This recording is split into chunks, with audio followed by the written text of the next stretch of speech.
अगला टॉपिक है गणित की प्रकृति, मीन्स नेचर ऑफ मैथमेटिक्स। तो आप सब लोगों को पता है कि आप अपने दैनिक जीवन में हर एक समय गणित का उपयोग करते हैं। सोना शुरू करने से पहले और अगले दिन सोने के बाद तक हर जगह आपका जीवन गणित के उपयोग से भरा पड़ा हुआ है। और वो कैसे है? जब भी आप सामान लेने जाते होंगे, जब भी आप पढ़ाई करने जाते होंगे, जब भी आप घर का काम करने जाते होंगे, तो हर एक जगह मैथमेटिक्स इन्वॉल्व। तो गणित एक महत्वपूर्ण विषय है। गणित सामान्य रूप से गणनाओं का विषय है जिसमें हम गणनाएं करते हैं। और अगर देखा जाए तो गणित का शाब्दिक अर्थ होता है वह शास्त्र जिनमें गणनाओं की प्रधानता हो। दूसरे शब्दों में हम यह भी कह सकते हैं कि गणित अंक, अक्षर, चिन्ह आदि संक्षिप्त संकेतों के वह विज्ञान है जिसकी सहायता से परिणाम, दिशा तथा स्थान का बोध होता है। देखिए, सपोज करिए कि आप अपने कॉलेज जा रहे हैं। तो पहली बार जब आप काउंसलिंग कराने गए होंगे या फिर एडमिशन लेने गए होंगे, तो क्या किया होगा? किसी ने आपको बताया होगा कि आप गोरखपुर से पश्चिम डायरेक्शन में जाएंगे तो 20 किलोमीटर पे सहजनवा पड़ेगा। वहां से उत्तर की तरफ एक रास्ता कटा हुआ है, उस रास्ते से जाएंगे तो 8 किलोमीटर दूरी पे जा करके तिलौरा पड़ेगा, और तिलौरा से राइट कर जाएंगे तो आपका विद्यालय पड़ जाएगा। तो देखिए, यहाँ पे दिशाओं का भी ज्ञान हो रहा है, प्लस अंकों का भी ज्ञान हो रहा है, प्लस यूनिट का भी निर्धारण हो रहा है कि 20 अंक है, किलोमीटर यूनिट है, पूर्व पश्चिम उत्तर दक्षिण दिशा है। सामान खरीदने जाते हैं तो कहते हैं मुझे 1 किलो चीनी दे दो, तो 1 किलो चीनी का दाम 32 रुपये है, सपोज करिए 42 रुपये जो मार्केट में है। तो 42 रुपये, आपने 50 का नोट दिया तो 50 माइनस 42, 60 रुपये आपको वापस मिलेगा। तो यहाँ पे रुपए का भी ज्ञान हुआ, पैसे का भी ज्ञान हुआ, प्लस किलोग्राम का भी ज्ञान हुआ, प्लस माइनस का भी ज्ञान हो रहा है। तो हर एक जगह आपके गणित के अंक, अक्षर, चिन्ह, दिशाओं का ज्ञान हर जगह अप्लाई हो रहा है। गैलीलियो कहते हैं कि गणित वह भाषा है जिसमें परमेश्वर ने संपूर्ण जगत या ब्रह्मांड को लिख दिया है। इस ब्रह्मांड में अनगिनत तारे हैं, जिनकी गणना नहीं हो सकती है, वो अनगिनत। लेकिन जिनकी गणना हो जाए उनकी तो गिनती की जा सकती है। 8 ग्रह हैं, 7 सप्तऋषि मंडल हैं, ये गणनाओं के आधार पर ही है। एक महीने में 30 दिन होंगे, 31 दिन होंगे, एक दिन में 24 घंटे होंगे, तो ये सब गणनाएं हमारी हैं और जिनके आधार पर हमारा विश्लेषण होता है। लॉक हरलॉक क्या कहते हैं कि गणित वह मार्ग है जिसके द्वारा बच्चों के मन मस्तिष्क में तर्क करने की आदत स्थापित होती है। तर्क वितर्क करना चाहते हैं, विचार विमर्श करना चाहते हैं, तो आप लोग भी कहते हैं कि आप में रीजनिंग कैपेबिलिटी ज़्यादा है तो आप तर्क वितर्क कर सकते हैं। तो तर्क वितर्क करने की क्षमता भी हमारा विकसित होता है गणित। तो गणित का उपयोग हर जगह है, जीवन की शुरुआत से जीवन के अंत तक। अब गणित की प्रकृति को समझने के लिए निम्न बिंदु है, इन बिंदुओं को हम एक एक करके देखते हैं कि गणित के माध्यम से संख्याएं, स्थान, दिशा तथा मापन या माप तौल का ज्ञान प्राप्त किया जा सकता है। गणित के ज्ञान का आधार हमारी ज्ञानेंद्रियां हैं। गणित के ज्ञान का आधार निश्चित है जिस पर विश्वास किया जा सकता है। गणित के अध्ययन से आगमन, निगमन तथा सामान्यीकरण की योग्यता विकसित होती है। आगमन मीन्स उदाहरण से नियम की तरफ, निगमन मीन्स नियम से उदाहरण की तरफ। गणित की भाषा सुपरिभाषित, उपयुक्त तथा स्पष्ट होती है। गणित के ज्ञान गणित के ज्ञान से बालकों में प्रशंसनात्मक दृष्टिकोण तथा भावना का विकास होता है। गणित से बालकों में वैज्ञानिक दृष्टिकोण विकसित होता है।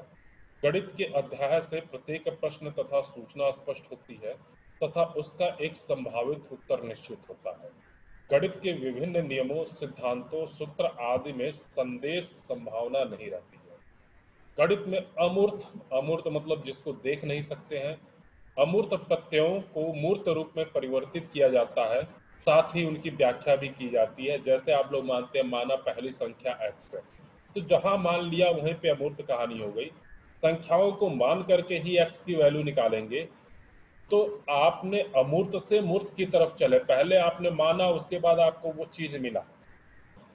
तो गणित की प्रकृति हमारी अमूर्त से मूर्त की तरफ ही होती है। तो ये सारे हमारे सिद्धांत थे। आई थिंक इसमें कोई समझने वाली बात नहीं है या फिर ज्यादा कोई कंफ्यूजन वाली बात नहीं है। ये सारी चीजें आप लोगों को समझ में आती हैं। अब जिस तरीके से हमने एनसीएफ पढ़ा था इन्वायरमेंटल सेक्शन में, आप लोग सबको पता होगा कि एनसीएफ क्या है, नेशनल काउंसिल फ्रेमवर्क। तो 4 एनसीएफ थे, वो सारे चारों एनसीएफ हमने आप लोगों को बताया था कि 2005 से पहले कौन सा आया था, उससे पहले कौन सा आया था। तो एक बार ईवीएस वाला एनसीएफ आप लोग देखेंगे, उसके बाद आप गणित के एनसीएफ के बारे में जब चलेंगे, तो नेशनल काउंसिल फ्रेमवर्क, राष्ट्रीय पाठ्यचर्या नियम ने गणित के बारे में क्या कहा, तो उसके कथन कुछ इस तरीके से थे कि गणित की शिक्षा का मुख्य उद्देश्य बच्चों के गिनतीकरण की क्षमताओं का विकास करना। गणितीकरण, गणित के सिद्धांतों का विकास करना है। मीन्स बच्चे को इस तरीके से पढ़ाया जाए कि बच्चे गणित की अमूर्त संकल्पनाओं को समझ सकें। क्वेश्चन आता है कि एनसीएफ के अनुसार गणित पढ़ाने का मुख्य उद्देश्य क्या है। तो बहुत सारे ऑप्शंस होते हैं, लेकिन उसमें से करेक्ट ऑप्शन हमारा क्या होता है कि गणित के अमूर्त संकल्पनाओं को बच्चा किस स्तर से समझ रहा है। दूसरा था कि स्कूली गणित का सीमित लक्ष्य हो, जैसे लाभप्रद क्षमताओं का विकास, विशेषकर अंक ज्ञान से जुड़ी क्षमताएं, सांख्यिकी संक्रियाएं, माप, दशमलव व प्रतिशत। इसके उच्च उद्देश्य क्या है? बच्चों के साधनों को विकसित करना ताकि वह गणितीय ढंग से सोच सकें, तर्क कर सकें, मान्यताओं के तार्किक परिणाम निकाल सकें और अमूर्त को समझ सकें। गणित माध्यमिक स्कूल तक एक अनिवार्य विषय है। वैकल्पिक विषय आपका उसके बाद जाकर के बनता है, लेकिन माध्यमिक लेवल तक का गणित हमारा एक अनिवार्य विषय है। अब स्कूली गणित के दर्शन क्या क्या है, तो बच्चे गणित से भयभीत होने के बजाय उसका आनंद उठाएं। बच्चे महत्वपूर्ण गणित सीखें। गणित से सूत्रों एवं यांत्रिकाओं प्रक्रियाओं से भी आगे बहुत कुछ है। बच्चे गणित को ऐसा विषय माने जिस पर वे आपस में बात कर सकते हैं, जिससे संप्रेषण हो सकता हो। बच्चे सार्थक समस्या उठाएं और उन्हें हल करें। बच्चे अमूर्त का प्रयोग संबंधों को समझने, संरचनाओं को देख पाने और चीजों का विवेचन करने, कथनों की सत्यता तथा असत्यता को लेकर तर्क करने में सफल हो पाए। बच्चे गणित की मूल संरचनाओं को समझें। अब मूल संरचनाएं क्या क्या है? अंक गणित, बीज गणित, रेखा गणित, त्रिकोणमिति। स्कूली गणित सभी मूल तत्व अमूर्त की प्रणाली, संगठन और सामान्यीकरण के लिए मुहैया कराते हैं। अध्यापक कक्षा में प्रत्येक बच्चे के साथ इस विश्वास के आधार पर काम करे कि प्रत्येक बच्चा सीख सकता है। कभी भी आप धारणाएं मन में मत पालिए कि ये बच्चा गणित सब्जेक्ट को नहीं सीख सकता है। हर एक बच्चा सीख सकता है, बस आपके अंदर सिखाने की क्षमता होनी चाहिए, सिखाने की कैपेबिलिटी होनी चाहिए। और समस्या समाधान की युक्तियां, अमूर्तता, परिणाम, सदृश्यता, स्थिति विश्लेषण, समस्या को सरल रूप में बदलना, अनुमान लगाना व उसकी पुष्टि करना बच्चों को सिखाना चाहिए। गणित व अन्य विषयों के अध्ययन के बीच संबंध बनाने की आवश्यकता है। बच्चे जब ग्राफ बनाना सीखते हैं तो उन्हें भूविज्ञान सहित विभिन्न विज्ञान के कार्यात्मक संबंधों के बारे में सोचने के लिए प्रोत्साहित करना चाहिए। देखिए, पूरी कहानी का सार क्या है वो देख लीजिए 5 मिनट के अंदर। अब तक जितना हमने गणित के बारे में पढ़ा, गणित की प्रकृति के बारे में पढ़ा, या एनसीएफ ने गणित के बारे में क्या कहा, तो उन सब का एक मूल निचोड़ यही है कि हर एक बच्चे का मानसिक स्थिति अलग अलग होने के बावजूद भी हर एक बच्चा गणित विषय को समझ सकता है। और गणित विषय को समझाने के लिए आप गणित विषय को उसके दैनिक जीवन से जोड़ करके चलें। गणित कोई अलग विषय नहीं है, ये बच्चों को बताएं तथा ये भी बताएं कि गणित विषय का उपयोग आप अन्य विषयों के साथ कैसे कर सकते हैं। गणित में अमूर्त धारणाओं को समझाने की कोशिश करें तथा गणित के सभी रचनाओं, सभी पक्षों जैसे अंक गणित, बीज गणित, रेखा गणित, त्रिकोणमिति, इन सभी के बारे में बच्चों को अमूर्तता के साथ मूर्तता की तरफ लेकर के चलें।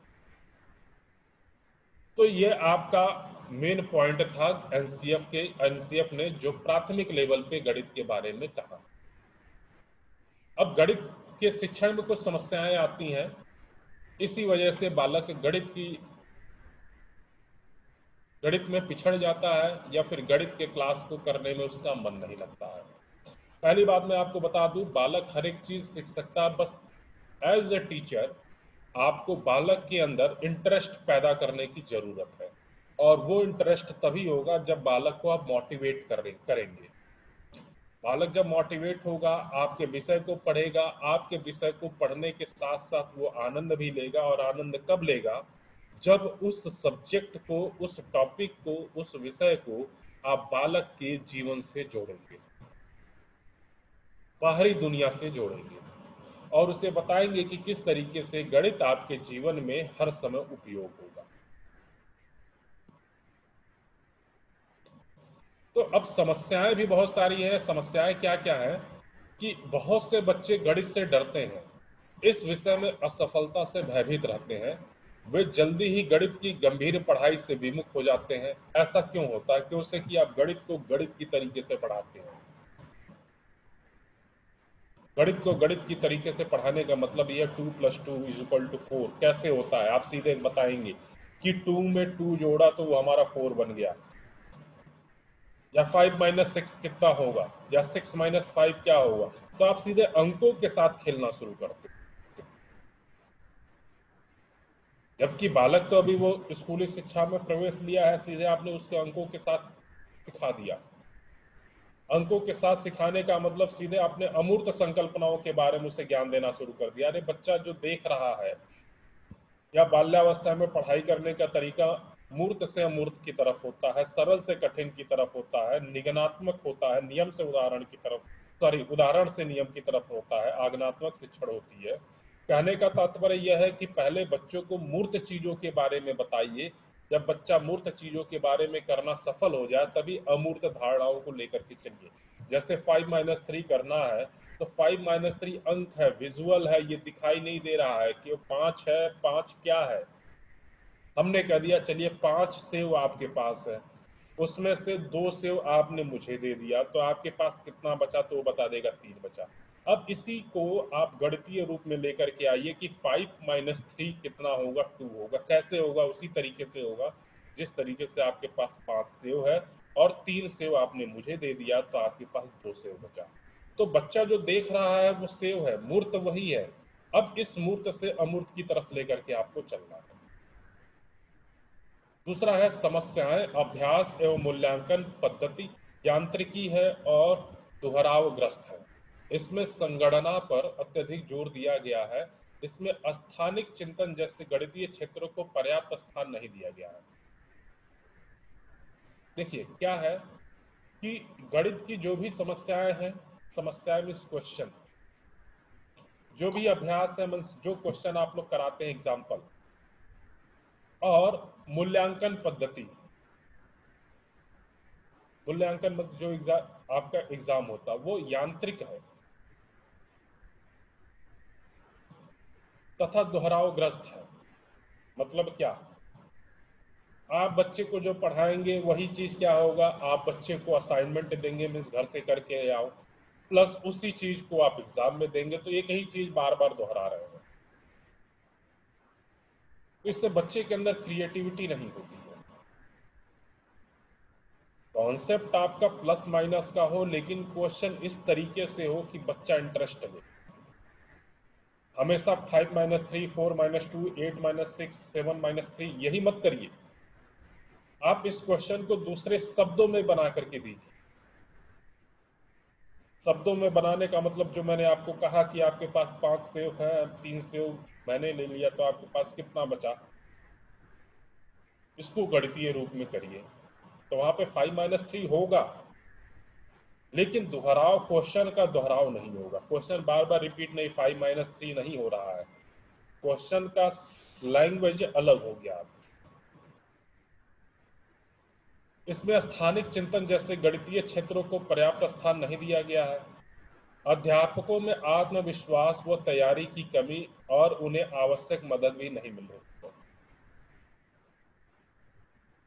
देखिए, बहुत सारे लोग होंगे, आप ही में से 10-12